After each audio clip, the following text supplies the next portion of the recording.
नमस्कार दोस्तों, मैं हूं संतोष नाहाके और मेरी इस यूट्यूब चैनल संतोष नाहाके में आपका स्वागत है। तो आज हम बात करेंगे कुछ अलग टॉपिक की।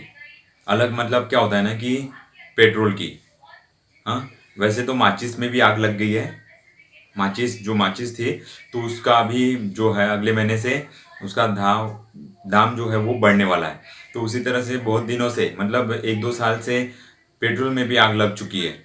मतलब क्या हो गया, इसका भाव बढ़ते ही जा रहा है, बढ़ते ही जा रहा है। मतलब रुकने का नाम नहीं ले रहा है।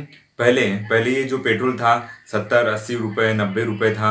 अब ये बढ़ते ही जा रहा है, बढ़ते ही जा रहा है, बढ़ते जा रहा है। Nobody can understand that what will be in future. तो मतलब ये जो तेल है, पेट्रोल डीजल है, इसके भाव आसमान छू रहे हैं। और मतलब क्या हो गया, सरकार के हाथ में ये नहीं है, ऐसा सरकार कर रही है। और विपक्ष जो है उसको उसको दोष दे रही है कि सरकार के हाथ में सब कुछ है। तो ये जो भाव बढ़ रहे हैं, तेल के भाव बढ़ रहे हैं, तो इसके लिए कौन जिम्मेदार है? तो सरकार कहती है कि इसके लिए जो कच्चा तेल है उसके भाव बढ़ते हैं, तो जो ग्लोबल मार्केट जो है उसके उसके ऊपर निर्भर रहता है। और कांग्रेस कहती है कि ये सब राज्य सरकार और केंद्र सरकार का जो है बजट उसके लिए बढ़ाया जाता है। मतलब क्या होता है कि तेल जो है अब केंद्र सरकार भी अपना जो टैक्स है वो उसके ऊपर लगाती है। और फिर पेट्रोल है तो केंद्र सरकार लगाती है, और फिर स्टेट सरकार जो है, स्टेट गवर्नमेंट, वो भी लगाती है। इस तरह से दोनों का टैक्स मिलकर पेट्रोल के दाम में और भारी उछाल होता है। तो अब बहुत सारे जो मिनिस्टर है वो कहते हैं कि सरकार को बहुत सारे उपक्रम चलाने पड़ते हैं, सामाजिक उपक्रम। उसके लिए पैसों की बहुत ज़रूरत होती है। और बहुत सारे विशेषज्ञ जो कहते हैं कि पेट्रोल और डीजल एकमात्र उपाय है आर्थिक सोर्स के, मतलब पैसों की कमाई इसी से होती है। तो अब पेट्रोल डीजल के भाव अभी बहुत सारी जगह पर 115 के ऊपर चले गए, 115 रुपये प्रति लीटर। तो अब क्या बोलेंगे, अभी नेपाल नेपाल में बहुत सस्ता पेट्रोल मिलता है। तो बिहार के लोग और जो नेपाल के पास में जो हमारे भारत के राज्य है, वहाँ के लोग नेपाल में जाकर टंकी भरवा कर इधर लाते हैं।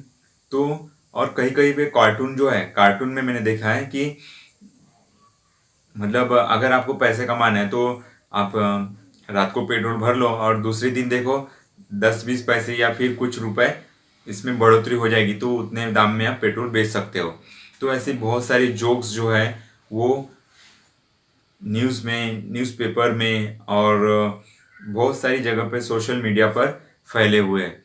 तो सभी लोग जो है इस और पेट्रोल डीजल के भाव की ओर अपना ध्यान जो है वो आकृष्ट करना चाहते हैं।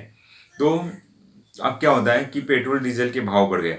तो अभी एक न्यूज़ आई है कि बस जो एसटी है, महाराष्ट्र सरकार जो बस है, बस सेवा है, एसटी सेवा है, उन्होंने भी अपना जो है किराया 17% बढ़ा दिया है। 17% बढ़ा दिया है, बस का किराया 17% बढ़ गया। अब ये सब क्यों हुआ? तो पेट्रोल डीजल की वृद्धि के कारण, बढ़ोतरी के कारण हुआ है। अब देखो ये, अब 2018 में एसटी बस सेवा जो है उन्होंने अपना किराया बढ़ाया था टिकट का। अब 2018 के बाद में ये अभी बढ़ोतरी हुई है। तो मतलब क्या हो गया, अभी 1.5-2 साल से बस सेवा जो थी वो खंडित थी। बस सेवा बंद थी, पर जो कर्मचारी थे उनका भुगतान चालू था। इस कारण, और पैसेंजर नहीं थे, बस सेवा से जो जाने आने वाले जो कस्टमर रहते वो बंद थे। तो इसके कारण बस सेवा पर बहुत बड़ा, बस विभाग पर बहुत बड़ा बुरा असर हुआ है। हाँ, और कर्जा बढ़ गया है। तो और 12,500 करोड़ का भुगतान अभी करना बाकी है, ऐसा न्यूज़ चैनल के माध्यम से मैंने पढ़ा है। तो मतलब क्या होता है ना कि अभी आमदनी नहीं हो रही है, खर्चा बढ़ रहा है। और जो एसटी सेवा है, वहाँ के कर्मचारी हैं, उनका मेंटेनेंस, बस का मेंटेनेंस, उनका भुगतान, उनका किराया, ये सब सरकार को, एसटी विभाग को देखना पड़ता है। तो अभी 2021 में अभी टिकट के भाव 17% इन्होंने बढ़ाने का ऐलान किया है। तो अब बस का किराया बढ़ाएंगे तो ये सब पैसा किससे वसूला जाएगा? कस्टमर से, जो यात्री है बस से यात्रा करते हैं, उनसे ये वसूला जाएगा। पर अभी पूरी तरीके से बस जो सेवाएं हैं यात्रियों से भरी नहीं जाती मतलब यात्री सफर नहीं करते हैं। तो अब क्या हो गया, हम अभी रेल यात्रा का भी जो भाव है वो बहुत बढ़ चुका है। उसका भी बढ़ चुका है। जो फिर क्या हो गया, ये गवर्नमेंट का है। अब प्राइवेट जो है, प्राइवेट बसेस जो है वो भी अपना भाव बढ़ा देंगे। इसका असर बहुत तौर पर कस्टमर के जेब पर पड़ता है। तो जितना ज़्यादा खर्चा वो अपने जेब से देगा तो उतना ज़्यादा उसका बजट जो है वो अनबैलेंस हो जाएगा, बैलेंस नहीं रहेगा फिर, है ना। तो इसका असर मार्केट पर भी होगा।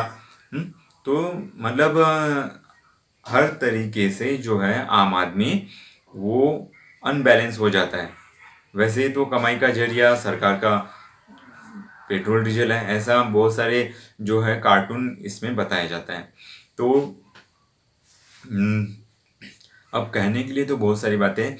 अब ये जो है पेट्रोल डीजल है, अब इसका जो रेट है बढ़ रहा है, तो इसका असर किस पे हो रहा है अभी पता है क्या? कोयला परिवहन पे हो रहा है। कोयला जो है जो कैरी करते गुड्स कैरियर, तो कोयले पर भी इसका असर हो रहा है। अभी बिजली उत्पादन पर भी इसका असर हो रहा है, तो उन्होंने भी अपना भाव बढ़ा दिए हैं। मतलब नोबडी कैन स्टॉप, कोई इसे रोक नहीं सकता है। Yes definitely. और जो कोयला है, अब कोयले की आवक कम हो चुकी है और बहुत सारी जगहों पर अभी मैंने न्यूज़ में पढ़ा था कि बिजली आपूर्ति खंडित होगी। मतलब कोयले की आपूर्ति नहीं हो रही, तो बिजली विभाग जो है बहुत सारे बंद करने के कगार पर है, क्योंकि जो कोयले की खदानी थी वहाँ पानी भर चुका है, कोयला गीला है।